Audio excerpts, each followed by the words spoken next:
주님이 인생에게 율법을 주신 분으로서 그 정신을 우리에게 해석해 주셨습니다. 주님이 해석해 주신 율법의 정신을 좇아야만 서기관과 바리새인의 의보다 낫게 됩니다. 바리새인이 틀림없이 세리나 일반 백성보다 율법을 철저하게 지키려 했습니다마는 실제로는 이방인이 흔히 행하는 것보다, 이방인이 하면은 특별히 나쁜 사람 말고 누구나 하는 것보다 근본적으로 낫지 못하였습니다. 마태복음 5장 46, 47절에 보면은 너희를 사랑하는 자를 사랑하면 더하는 것이 뭐냐? 세리보다 형제에게만 무난하면 이방인보다 상을 더 받을 것이 뭐냐 하신 말씀이 그것이죠. 다 하는 거예요. 자기를 사랑하는 사람을 사랑하는 것은 안 믿는 사람도 세리도 다 하는 것입니다. 하나님이 그분의 해를 악인에게도 비추시고 불의한 자에게도 비를 주셔서 자기를 사랑하는 일을 사랑하는 일이 있고 형제에게 무난하는 일도 있습니다. 과연 악한 세상에도 어머니의 헌신적인 사랑이 있고 국가들의 평화 조약으로 전쟁의 위험이 줄어듭니다. 그러나 전쟁의 위험이 줄어들긴 해도 결코 사라지지는 않고 어머니의 헌신적인 사랑이 오히려 자녀들의 삶을 불행하게 만들기도 합니다. 그런데 바리새인의 의는 오히려 지옥 자식 되게 만들고 교인 하나 얻어가지고서 자기보다 배나 지옥 자식 되게 한다 하는 말씀 있죠. 나아가 메시아를 죽이려 합니다. 이 메시아가 율법의 정신을 깨닫는 빛이고 그 정신을 받는 능력입니다. 그분이 율법 주신 하나님에게 나아가는 길입니다. 율법이 종종 길이라 도라 불리는데 율법이 하나님의 계신 까닭입니다. 말씀이 육신이 되신 메시아가 계시의 정점입니다. 하나님이 우리에게 말씀하시고 말씀하시는 그분께 우리가 대답합니다. 이것이 언약입니다. 이 언약의 관계는 사랑의 관계입니다. 이런 점에 비추어 오늘 낭독한 본문을 살피는 게 좋습니다. 율법의 정신을 밝히 드러내신 주님이 참된 의가 어디에 있는가 교훈하십니다. 사람에게 보이려고 하는 것은 주님이 밝히신 율법의 정신과 멀고 멉니다. 그처럼 하늘에 계신 너희 아버지께 상을 얻는 것이 참된 의와 붙어 있습니다. 의는 그저 옳음이나 바름이 아닙니다. 바름, 고듬, 이것이 실은 가장 심각히 구부러짐일 수 있습니다. 하나님을 모시지 않고 그리스도를 통하지 않고 바른 말 하는 그것이 가장 그릇될 수가 있습니다. 이게 루트가 말하는 안으로 구부러진 존재라는 뜻입니다. 그처럼 옳음은 반드시 기준이 있는데 그 기준이 사람이 아니라 하나님과 그분의 뜻입니다. 무엇보다 그분의 사랑입니다. 사랑이신 하나님이 의로우십니다. 율법은 사랑이신 하나님의 올바름, 바름입니다. 그런 까닭에 율법의 강령은 사랑입니다. 본문의 줄거리를 먼저 보시죠. 1절은 전체 단락의 머릿말이 될 겁니다. 이어서 주님이 사람에게 보이려 하는 그 의에 관해서 세 가지 경우를 들어 교훈하십니다. 첫째가 구제고, 둘째가 기도고, 셋째가 금식입니다. 이 세 가지를 보면 구조가 비슷합니다. 구제할 때, 기도할 때, 금식할 때 외식하는 자가 사람에게 보이려고 영광을 사람에게 얻으려고 그렇게 이렇게 하는 것처럼 하지 말아라. 저희는 이미 저희 상을 받았다. 너희는 은밀히 해라. 은밀한 중에 계시는 하나님께 보이게 하라. 은밀한 중에 보시는 네 아버지가 갚으실 것이다. 이렇게 되어 있습니다. 자, 이런 줄거리 위에서 이제 첫째 경우를 살펴도 되겠습니다만은 이 본문의 줄거리와 관련해서 한 가지만 더 생각해 보십시다. 이미 다 알고 계실 텐데 이 둘째 경우는 첫째 구제나 금식과 관리 길지요. 무척 긴데 긴 이유가 중간에 유명한 기도문, 주께서 가르치신 기도문을 담고 있어서 그렇습니다. 둘째 경우를 보시면 다른 경우와 똑같이 기도할 때 외식하는 자처럼 이렇게 하지 말고 은밀한 중에 하고 그러면 은밀한 중에 계시는 네 아버지가 갚으실 것이다. 똑같이 교훈이 먼저 나옵니다. 자, 그런 다음에 예수님이 가르치신 기도가 길게 나오고 끝에 뭐가 나옵니까? 용서에 관한 주님의 교훈이 나옵니다. 우리가 사람의 잘못을 용서하면 아버지께서 우리의 잘못을 용서하십니다. 그러니까 이 용서의 교훈이 주께서 가르치신 기도의 결론처럼 읽히지요. 이 용서는 그런데 주기도문의 몇 번째입니까? 다섯 번째 간구죠. 왜 다섯 번째 간구를 주님이 주기도문 직후에 말씀하시는 걸까요? 마찬가지로 주님이 가르치신 기도 시작하기 바로 전에 한번 보십시오. 다른 경우와 좀 다르게 이방인의 기도에 관한 내용이 나옵니다. 앞에는 외식하는 자 누군지 짐작하시죠? 바리새인들. 이방인에 관한 기도가 나옵니다. 앞서는 다른 두 경우는 앞과 뒤에 나오는 두 경우는 바리새인과 서기관의 그릇된 경건을 다루는데 왜 기도와 관련해서는 이방인을 본받지 말라고 하시는 걸까요? 그들을 본받아서 중언부언하지 말아라 하시고 구하기 전에 너에게 있어야 할 것을 하나님 너희 아버지께서 아신다 했죠. 자, 이 말씀 유명한 말씀이죠. 어디 나옵니까? 6장 마지막에 끝부분에 나옵니다. 자, 이것은 마태복음 적어도 6장을 어떻게 읽어야 되는가를 보여줍니다. 용서에 관한 내용은 5장까지도 확대해서 읽게 하는 겁니다. 산상보는 아시는 대로 한 구절 한 구절이 깊고 심오한 내용을 담고 있지만은 문맥을 살펴서 정말 얼마나 넓고 깊은지 늘 가늠할 필요가 있습니다. 한 구절도 정말 깊어요. 한 구절을 평생 묵상할 수 있습니다. 또 그럴 가치도 있고 그런데 문맥을 살피면은 훨씬 더 그 의미를 더 헤아려 갈 수가 있을 겁니다. 자, 1절로 갑시다. 사람에게 보이려고 그들 앞에서 너희 의를 행치 않도록 주의하라. 그렇지 아니하면 하늘에 계신 너희 아버지께 상을 얻지 못하느니라. 5장에서 너희의 의를 말씀하시는데 바로 그 표현이 여기 나옵니다. 의는 그저 사람의 바른 행위가 아니라 근본적으로 하나님을 향하는 태도입니다. 아니, 더 근본적으로는 사람을 향한 하나님의 행위이고 태도입니다. 하나님이 사람을 대하시는 것이 의예요. 하나님이 사람을 이렇게 대하시니 사람이 하나님을 대할 수가 있고 사람이 사람을 대할 수가 있는 겁니다. 하나님을 빼버리면 하나님이 우리를 대하시고 우리가 하나님을 대하시는 것을 떠나서 의를 말하면 안 됩니다. 말할 수 있죠.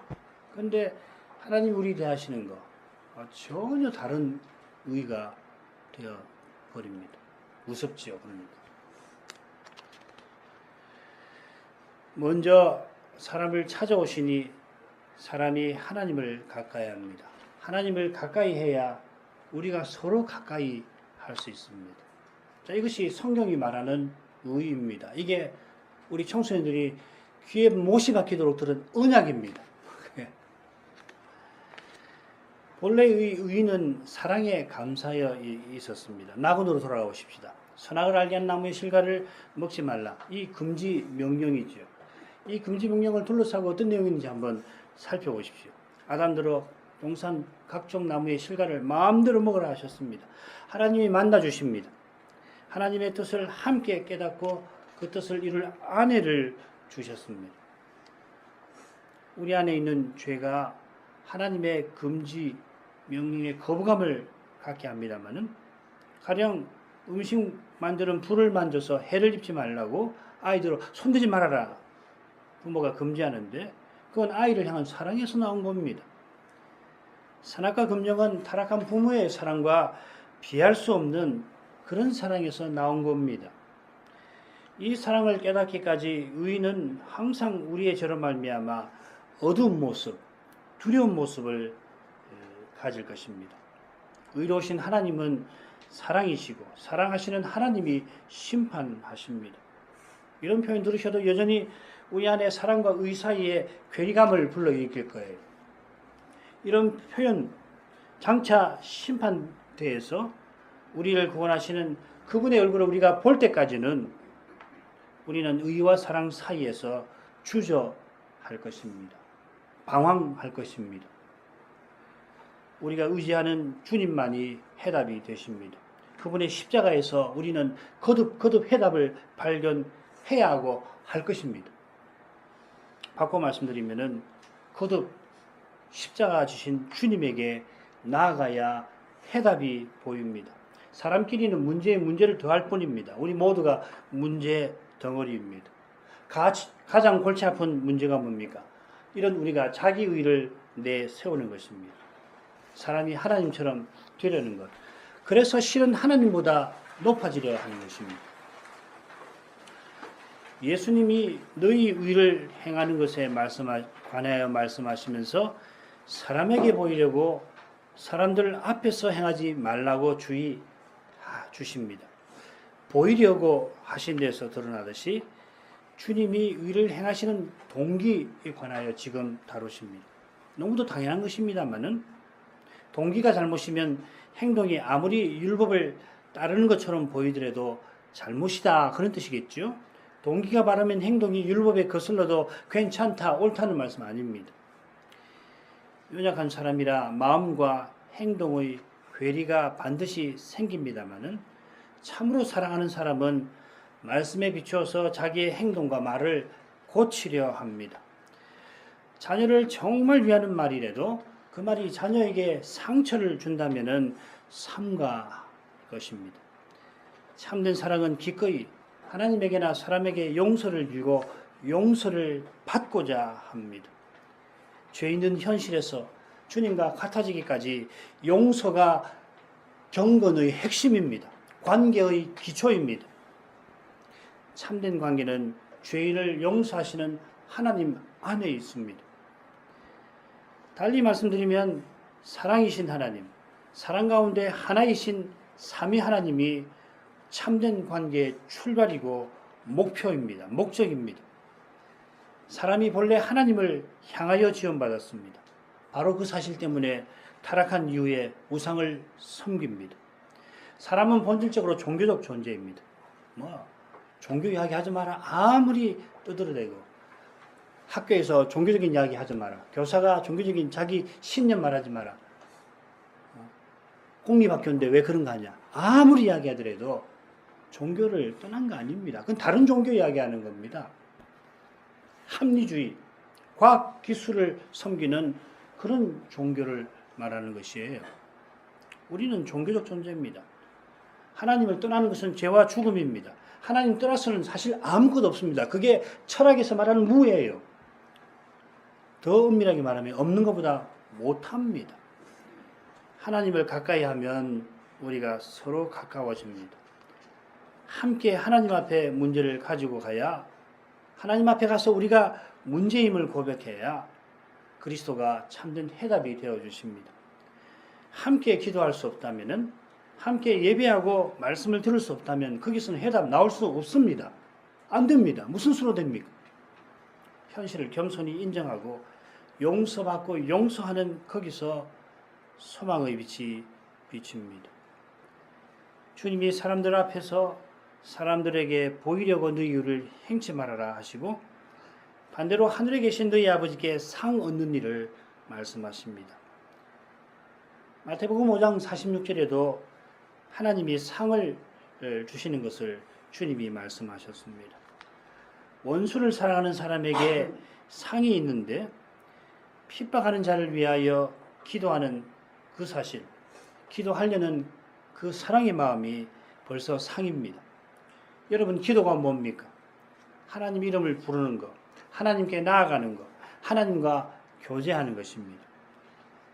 이것이 제사에서 생생한 그림처럼 나타나는데 잘 아시는 대로 희생을 번제단에 불살라서 그게 연기가 되면 그 연기가 어디로 올라갑니까? 올라가서 영광 구름 속으로 들어갑니다. 이는 중보자 그리스도를 통하여 아버지께 나아가는 것을 가리킵니다. 우리의 기도가 대제상의 그 분향에 감사해서 함께 올라갑니다. 계시록 8장 나오는 내용이 그것입니다. 핍박하는 자들을 위하여 용서를 구하는 기도에 기도하는 우리와 하나님이 함께 하십니다. 실은 하나님이 원수인 우리를 먼저 사랑하셔서 원수 사랑하는 마음을 내놓게 만드신 것입니다. 이것이 상이 아니고 뭡니까? 장차 하나님이 물론 상 주십니다.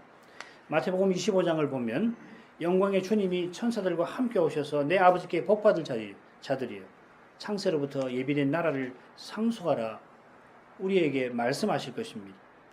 그 나라 천국 우리의 상으로 예비되어 있습니다. 그 천국은 하나님이 전부인 세계입니다. 그분의 사랑이 충만한 세상입니다. 그 사랑이 마치 우리에게 대기와 같을 것입니다. 오늘날 우리에게 대기처럼 우리를 감쌀 것입니다. 우리가 그분의 영광 가운데 영원히 나갈 것입니다. 가까이 다가가지 못할 불과 같은 그분의 영광 속으로 영원히 나아간다. 대체 뭡니까? 영원한 사랑 안으로 들어가는 것, 사랑의 영원함을 맛보는 것, 사랑과 영혼과 기쁨이 하나가 되는 이것은 대체 뭘까요? 그런데 이 신비한 상이 지금 여기 우리의 삶과 붙어 있습니다. 지금 우리의 관계가 이런 상과 연결되어 있습니다. 이 말은 우리가 뭘 행해서 상을 획득한다는 말 아닙니다. 우리가 누군가, 우리가 행하는 것이 뭔가 참으로 깨닫기만 한다면은 처음부터 절망이 밀려올 것입니다. 그런 거 아니고 하나님 앞에서 하나님에게 나아가려고 율법의 정신대로 사랑하는, 좀 더 정확하게는 사랑하려는 것입니다. 사랑하려 하나 제대로 사랑하지 못해서 하나님에게 나아가 긍휼을 구하는 것, 사람들 앞에서 미움과 오해를 받고 심지어 핍박받지만 하나님 앞에 나아가 호소하는 것, 그것입니다. 이것이 바로 나를 인하여 핍박받는 것입니다. 예수의 죽음을 살아내는 겁니다. 예수가 내 안에 사시는 겁니다. 자기를 부인하고 성신을 유지하는 겁니다. 그리스도로 향하는 사람은 그리스도와 같아지려 합니다. 착하고 충성된 종아, 주님의 칭찬 받고자 합니다. 그런 사람이 지금 여기서 기꺼이 핍박받습니다. 핍박받는 삶에서 주님의 칭찬을 이미 맛봅니다. 이런 삶이 마태복음 5장 47절에서 주님이 말씀하시는 이방인보다 더하는 것입니다. 예수 믿지 아니하는 사람보다 좀 더 도덕적으로, 좀 더 상식적으로 사는 것 아니라 전혀 다르게 사는 것이에요. 우리가 똑같은 사람인데 전혀 다르게 살 수 있는 길은 하나입니다. 예수가 성신으로 내 안에 사시는 것밖에 없습니다. 달리 없어요.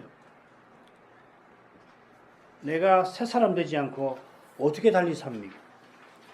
그런데 사도는 내가 그리스도와 함께 십자가에 못 박혀서 내가 죽었나니 이제는 내가 산 것이 아니요 오직 내 안에 그리스도가 사신다 선언합니다. 그처럼 성신이 그리스도의 영으로 내 안에 계십니다. 영원히 계실 겁니다. 그리스도의 영이 계시니 내 안에 내 영이 있잖아요. 사람은 자기 영이 있으니까 자기 아니에요. 하나 아니에요. 몸과 마음이 하나 아니에요. 나라고 하는 정체가 형성되는 거 아니에요. 그리스도의 영이 내 안에 계시니 내가 그리스도의 몸을 이루고 그리스도의 지체가 되는 것이에요. 그래서 그리스도를 드러내는 것입니다. 더 정확하게는 그리스도가 나를 통하여 자기를 드러내시는 것입니다. 이게 참된 믿음의 내용이에요. 이걸 누가 이론으로 설명해내겠습니까? 어떤 성자가 자기 삶, 개인의 삶으로 다 드러내겠습니까? 불가능한 이야기입니다. 성자 홀로 드러내지 못할 뿐만 아니라 성자들이 다 함께 한들 지금 여기서 드러내지 못합니다. 장차 우리 모두가 그리스도와 같아질 그때에야만 온전히 드러날 것입니다. 어떻게 이런 일이 있을 수 있습니까? 설명 불가해요. 경험하고 있는 나 자신도 설명 못 해냅니다. 경험하는데도 설명 못 합니다. 설명하려 하면은 그만큼 화석화할 것입니다. 설명하는 만큼 굳어져 버려요. 죽어버려요. 생명력이 약화돼 버린다. 화석 여러분, 어린이 여러분들 화석 아시지요? 화석 보고 옛날에는 이렇게 생겼나 보다. 물고기 이렇게 생겼나 보다. 살아있는 물고기하고 화석하고 비교해 보세요. 비슷하지만 차원이 다르잖아요.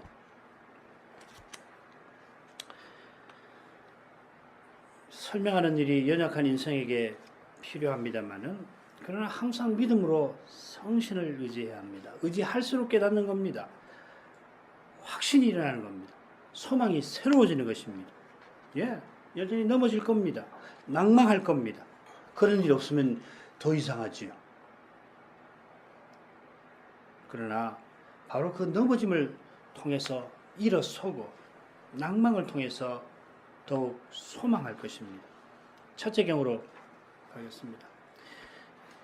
그러므로 구제할 때 외식하는 자와 사람에게 영광을 얻으려고 회당과 거리에서 하는 것 같이 너희 앞에 나팔을 불지 말라. 진실로 너희에게 이르노니 저희는 자기 상을 이미 받았느니라. 너는 구제할 때 오른손이 하는 것을 왼손이 모르게 하여 내 구제함이 은밀하게 하라. 은밀한 중에 보시는 너희 아버지가 갚으시리라. 석절에 이 구제라는 말이 3번 각각 나옵니다. 이 구제는 가난하고 어려운 사람 돕는다 하는 뜻인데, 이런 뜻이 신약 성경에 이 낱말이 나오는 13의 경우에 다 해당됩니다만은 그 뜻의 배후에는 우리가 놓쳐서는 안 되는 중요한 내용이 있습니다. 무엇보다 구약 성경에 이 말이 여러 번 나오는데 이 용어는 뭘 가리키냐면 의로움, 신실함, 인자함입니다. 모세율법 보면은 언약 백성 중에 가난한 자를 도우라는 명령 많지요. 3년마다 드리는 제3의 11조가 있고 밭에 떨어진 이삭 줍지 말라는 것도 있고 그 외에도 많이 있습니다. 이 규례와 명령에는 하나님 백성이 함께 하나님을 뵙고 서로 사랑하며 살게 하신 뜻이 있습니다. 그런 뜻이 있어서 사도행전 3장 보면은 성전 미문에서 나면서 걷지 못한 사람이 성전에 예배하러 오는 사람들에게 구걸하며 인자함을 구했던 것입니다. 국가에서 허락을 해요. 특별히 예배드리러 가는 사람들에게 구걸하도록. 비슷하게 로마 백부장 고넬료가 여호와를 알고 유대인들을 구제하고 그다음 보십시오. 기도하는 일에 힘썼습니다. 우리 구제 배우고 그 다음에 기도 배울 거죠. 구약 백성만 아니라 신약 백성도 똑같이 언약의 사랑을 가난한 형제에게 베풀었는데 베드로가 죽은 사람을 다시 살린 그 욥바의 그 다비다라고 하는 분 여인인데 선행과 구제하는 일이 심히 많던 분이라 되어 있습니다. 그처럼 바울이 이방인 교회가 예루살렘 성도를 돕는 헌상을 가리켜서도 바로 이 구제라는 말을 씁니다. 내 민족을 구제할 것. 이렇게. 이 명령을 받드는 길은 오직 하나님의 인자와 진실하심을 본받는 데에 있습니다. 이것이 바로 앞에 5장 48절에 하늘에 계신 너희 아버지의 온전하심과 같이 너희도 온전하라 하신 명령과 일치합니다. 구제는 이런 명령을 줬는 것입니다. 이 명령을 줬는 것입니다. 그래서 구약에서는 이 구제라고 하는 말이 의로움, 인자함, 신실함을 가리켰던 겁니다. 예수님이 말씀하시는 구제는 현대사회의 구제보다 깊은 뜻, 불의의 돕기보다도 훨씬 깊은 뜻이 있습니다. 그래서 예수님이 바리새인들에게 참된 구제는 돈으로 하는 거 아니다. 마음으로 하는 것이다. 하고서 누가복음 11장 41절에 오직 그 안에 마음에 있는 것으로 구제하라. 그리하면 모든 것이 너희에게 깨끗하리라. 바로 앞에 40절 보면은 이 마음을 예수님이 가르쳐서 마음에 있는 것으로 사랑으로 해라. 타락한 마음에 미움, 증오 이거 다 내어버리고 너희가 하나님 백성이면은 하나님의 사랑을 깨닫고 너희 마음에 사랑이 있을 터이니 그 사랑으로 구제하라 하실 것입니다. 하나님의 인자하심을 맛본 사람이 구제합니다.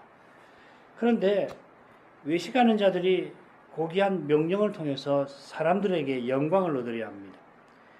하나님의 사랑의 영광을 보았으면 사랑의 구제를 통하여 영광을 하나님께 돌릴 텐데 율법의 명령에서 자기가 죄인임을 바로 보지 못한 것입니다.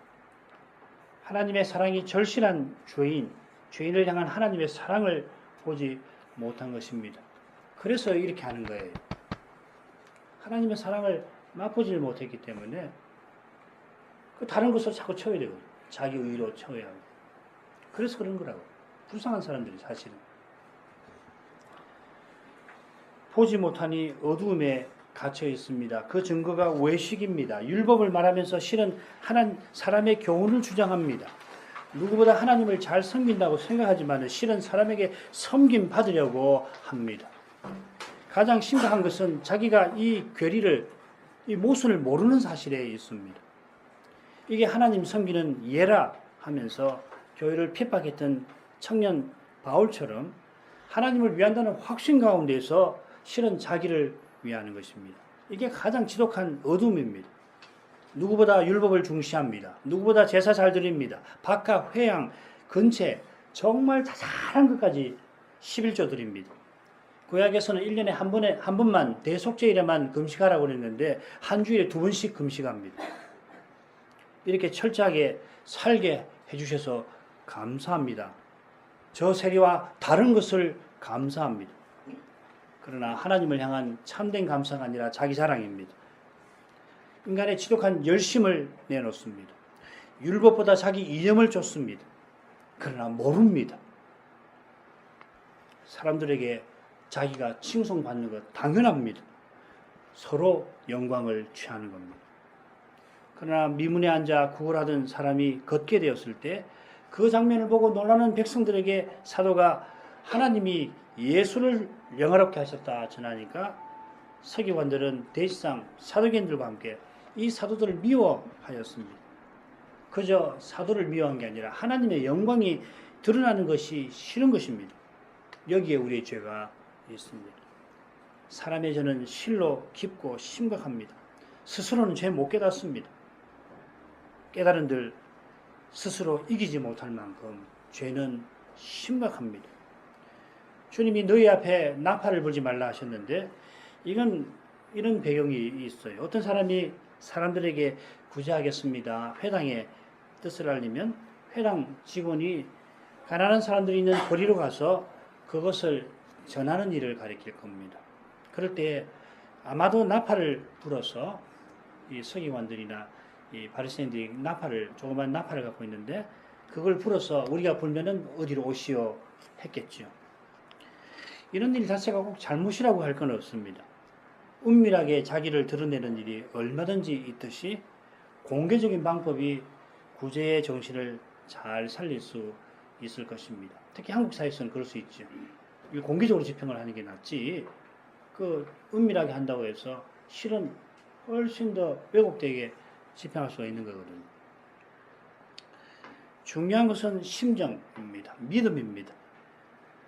죄 많은 인생이라 내 마음에 뭐가 있는지도 잘 모르곤 합니다만은 주님이 주신 사랑을 참으로 감사하는 마음은 틀림없이 서툴겠지만은 사랑을 나타냅니다.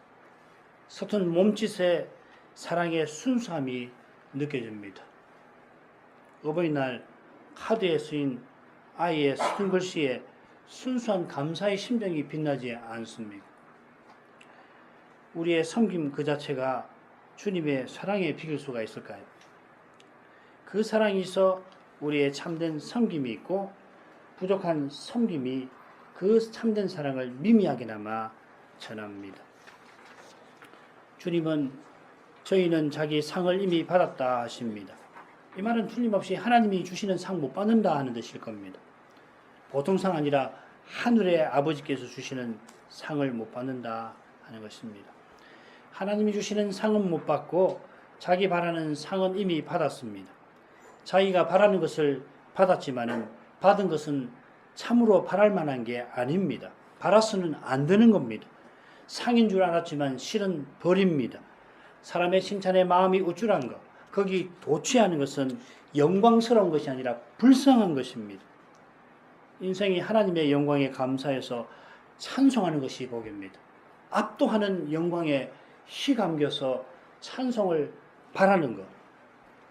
네, 이것이 상이에요. 복입니다. 영원히 하나님을 찬송하고 그 영광 가운데 나아가는 것이 상입니다. 그 상을 받았지만 여전히 받을 거고 영원히 받을 겁니다. 이 상은 한없이 낮아지게 하는데 동시에 한없이 높아지게 합니다. 참된 만족을 주는데 순수한 갈망을 일으킵니다. 네, 얼마나 만족스러울까요?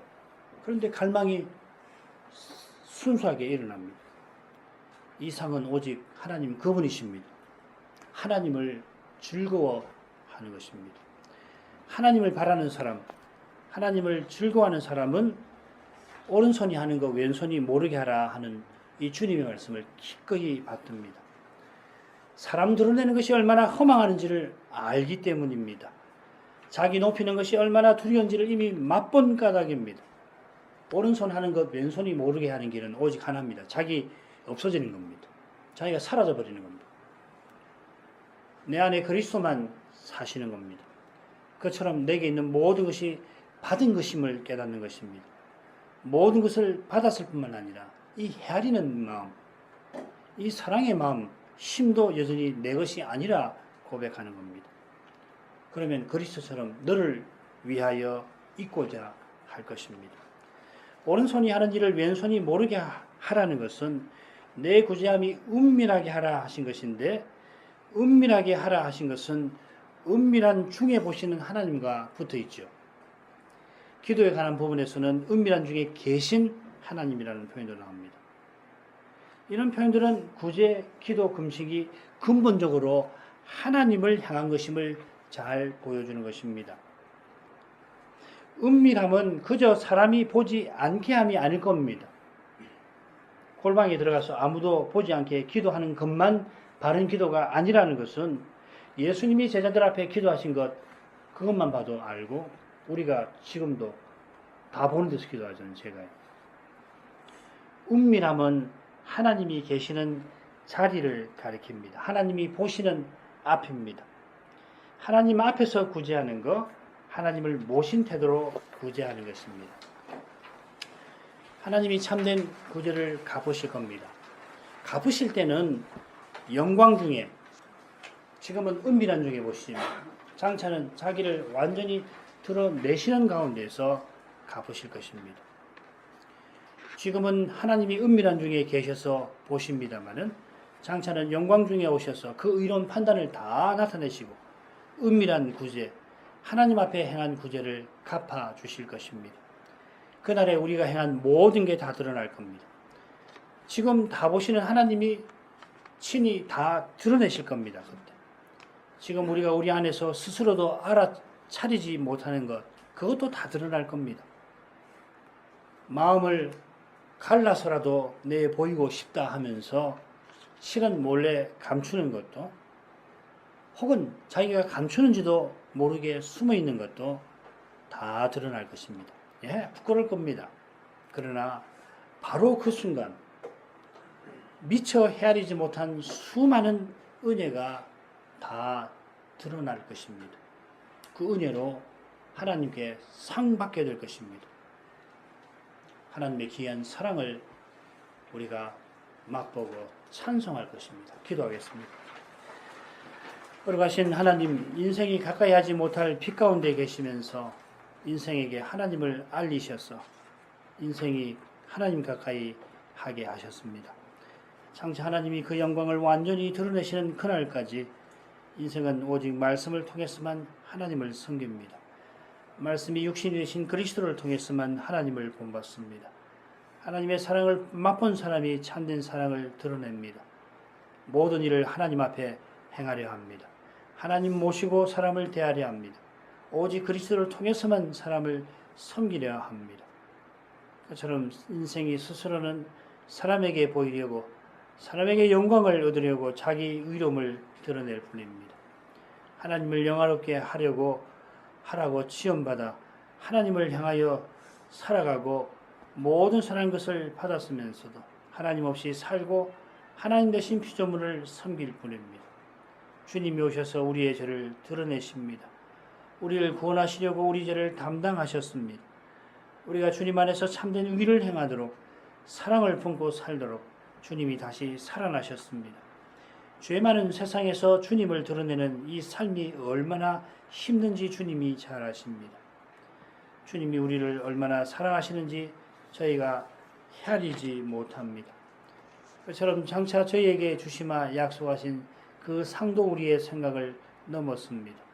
이미 우리에게 베푸신 상도 그러합니다. 주님 계속 말씀해 주셔서 빛 가운데 행하게 해 주옵소서. 하나님을 늘 바라보게 하옵소서. 하나님 앞에 살게 해 주옵소서. 예수님 이름으로 기도합니다. 아멘.